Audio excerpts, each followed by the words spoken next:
Birth by A.J. Cronin. Theme: Triumph of Hope over Despair. Genre: Realistic fiction. What does the word birth make you feel? Joy? Hope? New beginnings? It's usually a happy scene, right? Family smiling, everyone celebrating. But what if I told you that this story is about a birth that is anything but simple? It's a battle, a struggle, a moment where life and death literally hang in the balance. Our hero, or should I say, our very tired and confused hero, is a young doctor named Andrew. It's nearly midnight.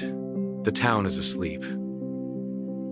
Andrew arrives at a place called Bringgower, and who is waiting for him? A big, strong driller named Joe Morgan, climbing up and then down the stairs between his small clinic and the entrance to his house. Joe's wife is going to have a baby in some time. Now, Andrew isn't really present. His mind is somewhere else. The text says he feels dull and listless. Friends, have you ever had to do something really important like study for a big exam when your own mind was full of worries and sadness? That's Andrew. He has to bring a new life into the world, but his own spirit feels lifeless due to a fight with his girlfriend, Christine. He goes to the Morgan house at number 12, Blaina Terrace. It's a small, simple, poor home. The air is tense. Joe is so scared he can't even come inside. I know you'll do well for us. The weight of that trust. Can you feel it? Inside the house were Joe Morgan's mother-in-law, a tall woman of around 70 and gray hair, along with a plump, elderly midwife to assist the childbirth.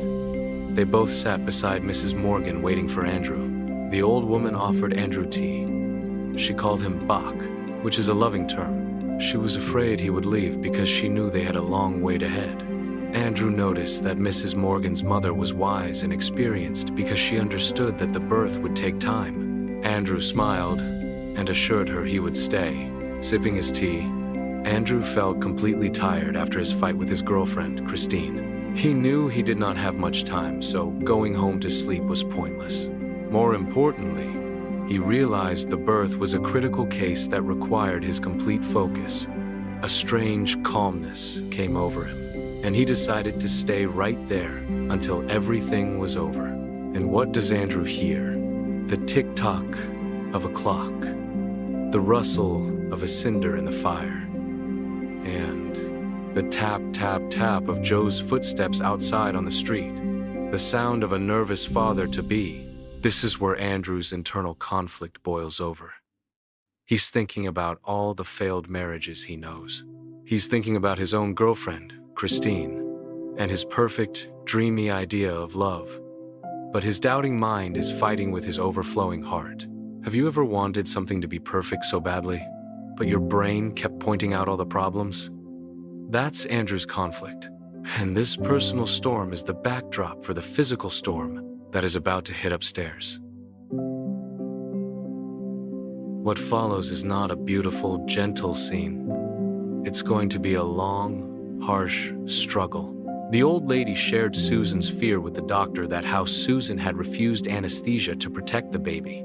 She explained that Susan, and indeed, the entire family was deeply invested in this child. Her eyes grew warm as she spoke.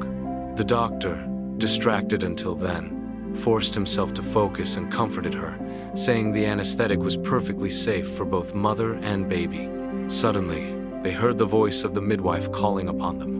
Andrew saw that it's already 3:30 a.m. and that he shall begin with the procedure. He started to make the preparations for the surgery.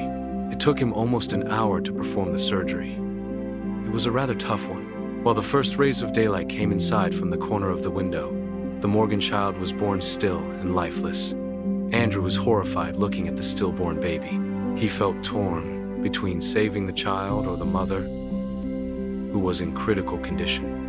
Acting on instinct, he chose the mother first. Andrew pulls up his sleeves and starts his efforts. He worked frantically to revive the unconscious Susan. giving her an injection and fighting to stabilize her. Once she was safe, he immediately turned back to the baby, not caring that he was sweaty and exhausted. He looks at the midwife and asks her, "Where's the child?" The nervous midwife gestured under the bed.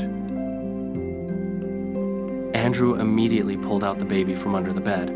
It was a perfectly formed boy with soft, smooth skin, but his body was limp. His body was warm, but his head drooped weakly, and his limbs felt boneless. Andrew stared at the pale child and realized the whiteness meant a lack of oxygen. He suddenly remembered a similar case and the treatment used at the Samaritan hospital. He immediately jumped up and ordered the nurse to bring hot and cold water in 2 basins. When she hesitated, thinking it was pointless, he shouted at her to hurry up. While she had gone to take what he told her to, Andrew grabbed a blanket and laid the child on it while he performed the unique respiration method. The nurse arrived with the necessary items, and he began with the procedure instantly. In one basin, he put cold water alone, and in the other, he put hot water at the temperature the child could bear. The next moment, he was seen dipping the child in those basins, one after another. He continued doing it. He did the procedure for about 15 minutes. He was extremely tired and filled with sweat so much that it blinded him. One of his sleeves got unfolded and wet with water. He breathed heavily. Despite all his effort, the child still laid lifeless. He felt that he had failed, and suddenly, all his hope was beginning to fade. He could feel the nurse gazing upon him, disheartened. On the other hand, there was the old woman, who couldn't utter a word. Her eyes were constantly fixated upon him. He instantly remembered how badly she wanted a grandchild. Moreover, he remembered how her daughter was waiting for one. It was all a waste now. After the continued struggle, the floor was extremely wet and dirty. The doctor almost slipped on the towel, and he was just about to lose hold of the child. The child was also wet, and he is being compared to a white fish. The midwife then pleaded before the doctor and told him to stop as the child is stillborn. Then, a miracle happened. The little chest which was enclosed in Andrew's hands took a breath.